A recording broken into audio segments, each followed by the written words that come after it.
Столкнулись сегодня на улице Гвардейская в Казани. Пострадали 2 человека, пожилая супружеская пара. По предварительной версии, у одного из вагонов отказали тормоза. Состав на спуске с моста не смог остановиться и врезался в стоящий на остановке трамвай. Подробности с места происшествия у Нафисы Минязовой. Я успела притормозить. Он стоял у меня на борке. Женщина, управлявшая вторым трамваем, который протаранил стоявший на светофоре вагон, себя не винит. Рассказывает, тут особо не разгонишься. К тому же прямо перед светофором она успела притормозить, но тут техника просто перестала ее слушаться. Отказавшийся тормозить вагон при съезде с моста просто начал катиться вниз. Остановился только врезавшись сзади в стоявший на остановке другой трамвай. Несмотря на сильный удар, женщина не пострадала. Чего не скажешь о пассажирах.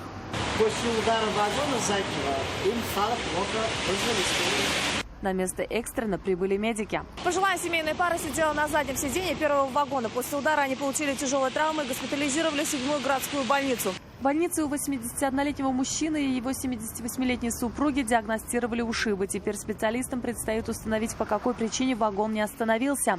Если женщина отвлеклась от управления, это покажут записи с камер видеонаблюдения. Были ли технические неполадки, выяснит экспертиза. Виновный происшествия должен определиться с учетом этих данных.